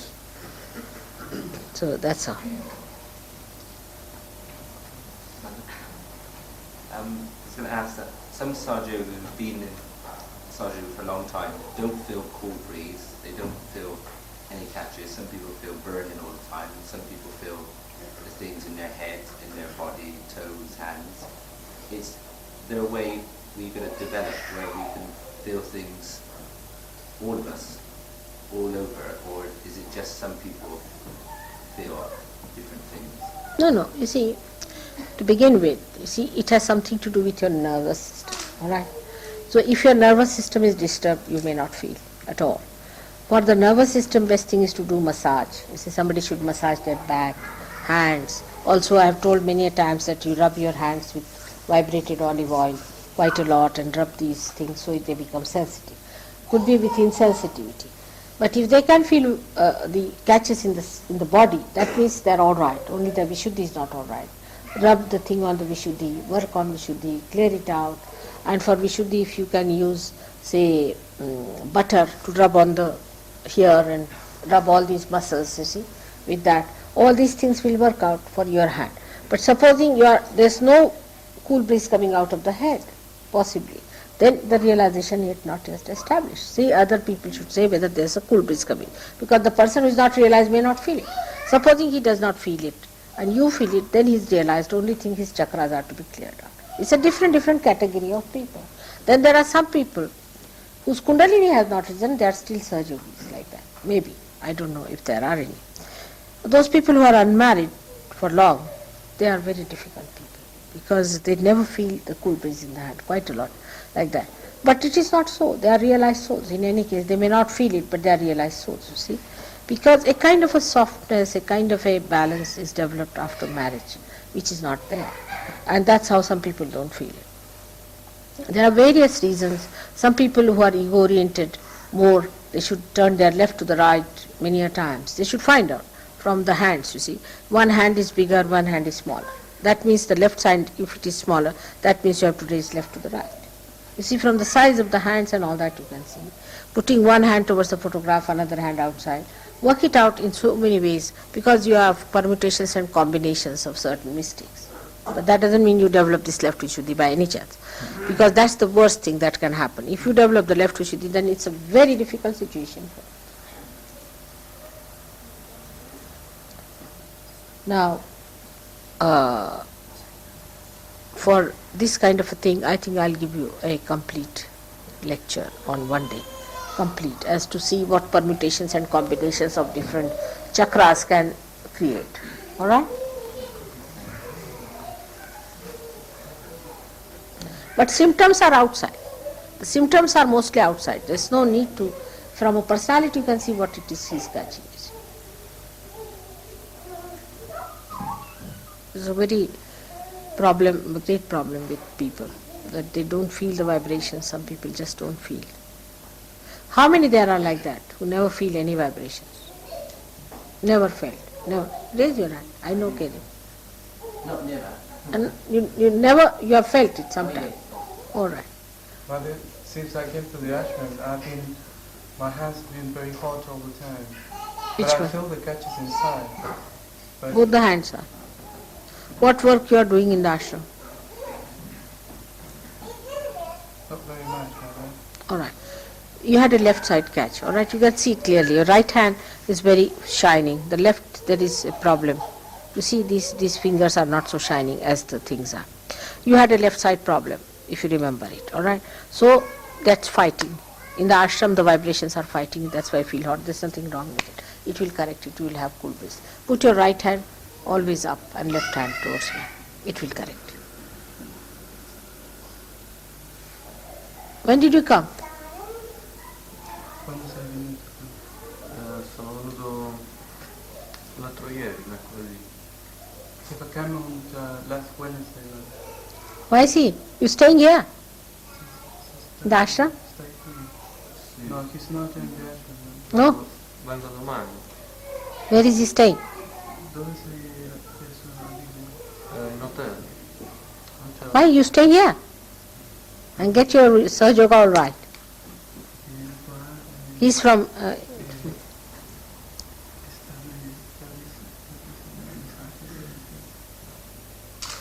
no, better. Sì, domani. All right? He's coming tomorrow, Mother. to All right. stay. Good idea. आपका ठीक आ रहा है vibration आ रहा है? चलो ठीक है. So now, can I go now? You should not feel sorry. Hmm? This is Gavin's idea of a sari. What color is this?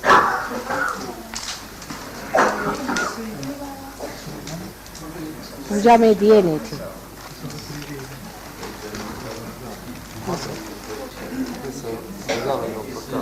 Oh, what a beautiful one. Where did you take this one? It's like a painting. L'ho scattata a Parigi, a Sastra Puggia. Where? Sahasrara Puja, Mother. In Paris? Sì, Paris.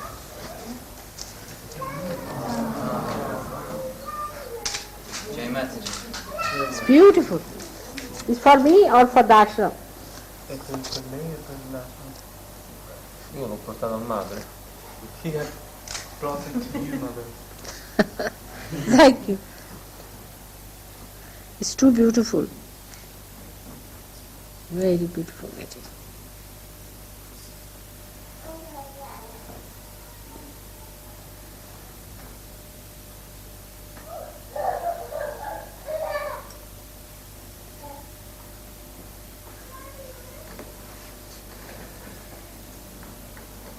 Thank you.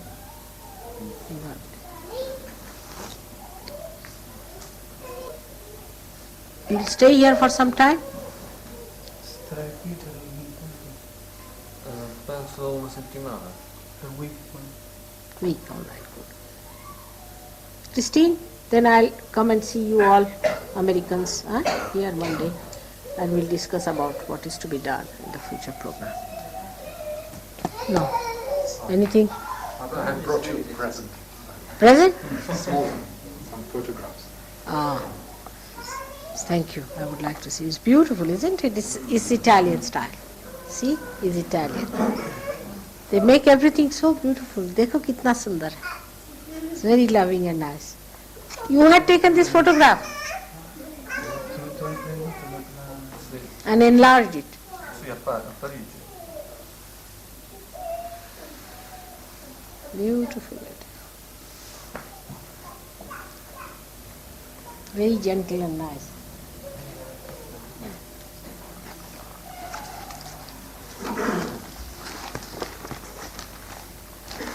This is from that garden, which I didn't see. It's beautiful lotuses Rustam has in Derbyshire. In Derbyshire, I couldn't see that one, really. So I was surprised. They say that you can't grow a lotus here. They grow, I I don't know how they did it. They call them something else. That's Huh? They call them something else. But must be. See this one.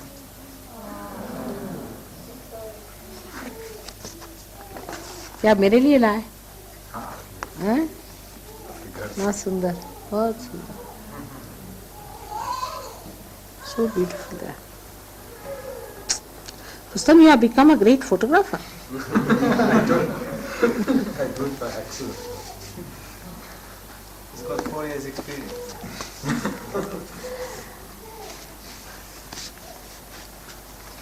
They grow in Hampstead, Mama, too. Hampstead. Yes, they're in the ponds in Hampstead. I don't know how they manage it. It's this cold. It's tremendous. But they grow in the cold because Manas Sarovar also they have these. So must be. They can grow in the cold, no problem. Now, तुम अभी कब जाओगे? Itwar, अभी Sunday को. Sunday. तो फिर तुमसे बात करने की थी. तो फिर आएंगे. आओगे? फिर आना तो बात करेंगे. Now, Hari, your problem is solved? Not as yet, Mother. Why? What happened? I phoned my employers and they said that they're not quite certain whether they should re-employ me. So they gave me 1 week. They said they will phone me back next week. So you just go and tell them that you give me just an employment, saying that for only 3 months at the most. Yes. But just say that we give you employment, we re-employ you, that's all. Yes, I'll go to them.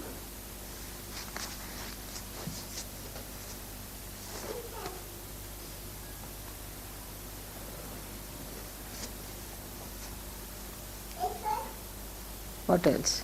I think these ladies are too shy now Huh? to tell them to come. Who? Some ladies to give you the sorry. To give me sari. All right. This is the one that puja sari Gavin has brought. Who will give me? Give it now. Come along, you girls. Also, he's brought one sari for me, which I'll use it on Janmashtami also from Janmashtami ke puja mein chadhayenge from Bombay. Haviji, did he get a job? I took a my project. What did he say? I don't know. Oh, don't. He's not told. He got a job. He's the head of all the translators He in called me Spain. last Tuesday night. Huh? He called me last Tuesday. He's the head of in the embassy. What All is- the translate people. The chief translator is the head of the translation staff in the embassy. Really?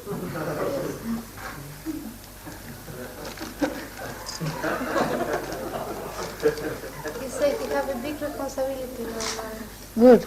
How much is he paid? How much is he paid? 240 pounds. How much? 240 pounds per month. 2,000 200. and 40 pounds Yes, ma'am. per month. It's very reasonable because for mother- Spanish. For Spain it is. It is very reasonable. Also, he's work only 6 hours a day. And where does he live? He stay with Jose Antonio. He's happy there. Yes, ma'am. It's good that he's got such a good job. All right. What is this you have done? Michelle made it, mother. Huh? It's a crown for you, mother. This you give me on Krishnashtami will be better. Isn't it with this thing? Michelle made it, mother. Michelle should give me on Krishnashtami. All right? It's beautiful. All right. So just open the sari and put it on. May I read your 108 names? Huh? May I read your 108 names in written as shlokas? Who? You. Your name, yes. All right, please, let's read it out. Loudly. Shri Mata Shri Maharajni Devi Karya Samudyata Akula Nitya Bhavani Vishnu Granti Vivedini Bhakti Priya Bhakti Gamya Nilepa Sharma Daini Niradara Niranjana Mahapataka Nashini, Nirmala Nirahankara Nishkalanka Nirakara, Nirakula Nirvikara Nirguna Nirupaplava, Nishkala Nishkama Nityamukta Lila Vinodini, Nirashraya Nirantara Nishkarana Nirupati, Nirishvara Niraga Nirmada Nistula Gambira, Nishchinta Nirmoha Nirmama Nishpapa Nisamshaya, Nirbhava Nirabadha Nirvikalpa Nishparigraha, Nirnasha Nirapaya Nishkriya Nilachikura, Niratyaya Mahamaya Vijaya Sandrakaruna, Mahashakti Bhagavati Sukhaprada Padmasana, Lokatita Maharati Vishvarupa Rakshakari, Rakshasagni Parashakti Yogada Parameshwari, Punyalabhya Sukharadhya Achintyaru Pekakini Adi Shakti Gurumurti Shobhana Saulabha Gati, Chandika Trigunatmika Mahati Granarupini Shubhakari Shamatmika Satchitananda Rupini, Viramata Garvita Parmanu Kshipra Prasadini, Sadashiva Vishvargarbha Swabhava Madhura Pushti, Dhira Samarchita Nitya Yauvana Vishvasakshini, Vishvagrasa Sudashruti Sashvati Paramodara, Dharmadara Swasta Pashahantri Shri Pavanakriti, Chandraniva Ravi Prakya Mahapujiya Chit Shakti, Lajja Vimala Varada Mahadevi Vilasini, Vandaru Jana Vatsala Sahaja Yogadayi, Sakshat Sri Adishakti Bhagavati Mata Sri Nimalaya Namo.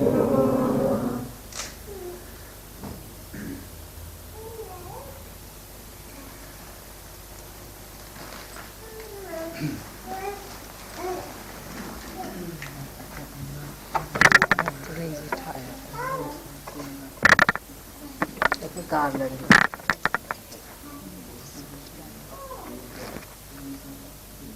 Beautiful color.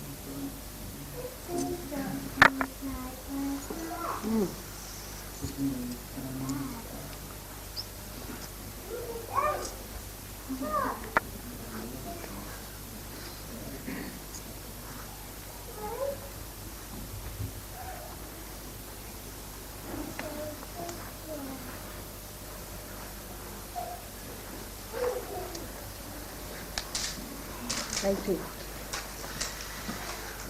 Bolo Shri Adishakti Mata Ki Shri Nirmala Devi Ki Jai.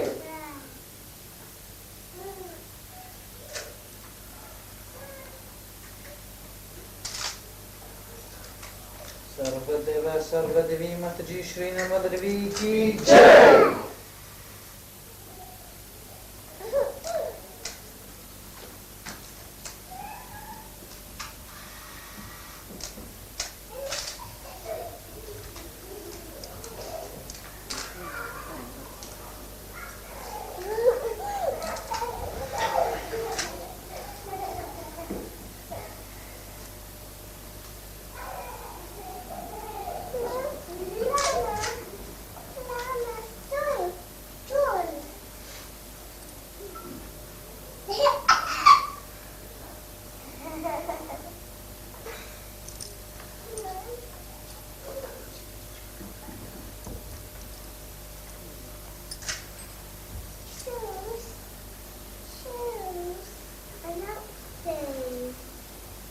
Very sweet of Dr. Singh to give such a nice job to him, Don, isn't it?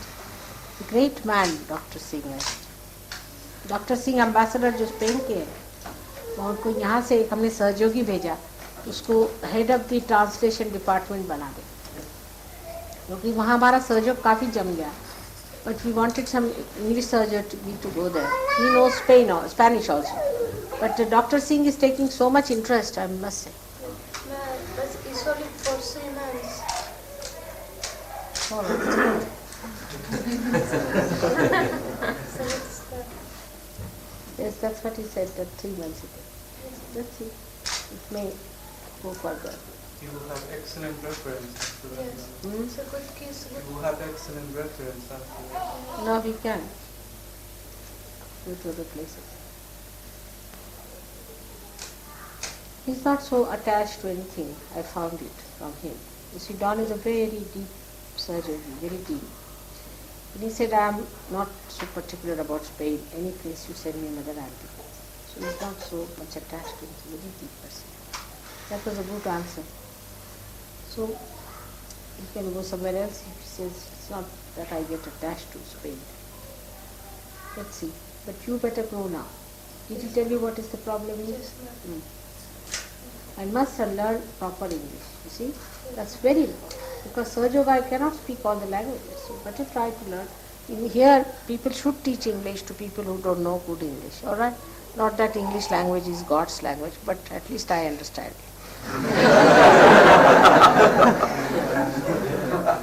Otherwise, all the English we'll have will be,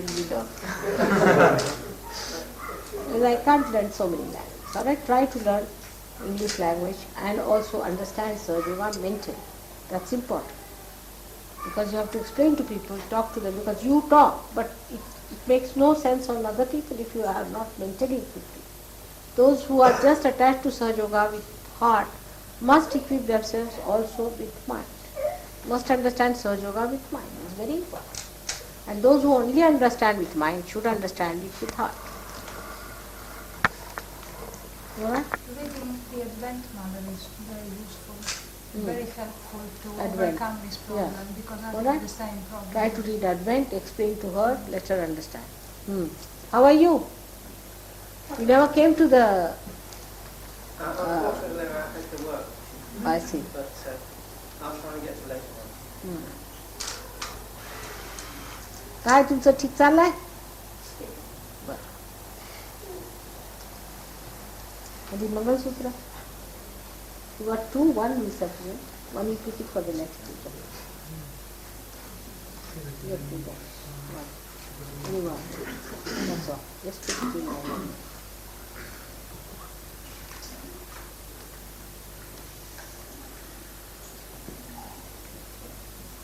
ये हर बार पीतल का बनाते हैं, एक सोने का बना के रख देना चाहिए,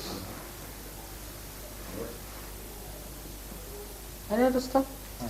एक सोने का बना के यहाँ आश्रम में रख देंगे, पीतल का ठीक नहीं देना पूजा के लिए. You must get one made in gold.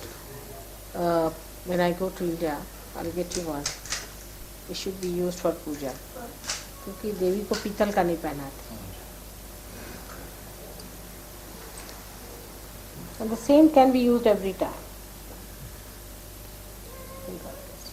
Father, please forgive us for any mistakes we made in doing our project. May God bless. Make a list now and get it verified sometimes and make a complete list, you see. So whenever you go there, try to remember. Keep one ready. Otherwise, don't ask for it, because it goes little funny then, isn't it? Doesn't look all right. Because you are such mature Sahajogis. It is all right for children to make mistakes, but you are all mature people, so it doesn't look nice. May Mother, God for, bless. for us that we do not know so much the protocol of pujas and how to behave in various aspects towards you, how do you suggest we should educate ourselves? Next time when I give you a lecture on this, alright? It requires a real one big lecture, Maria. Huh? May God bless you.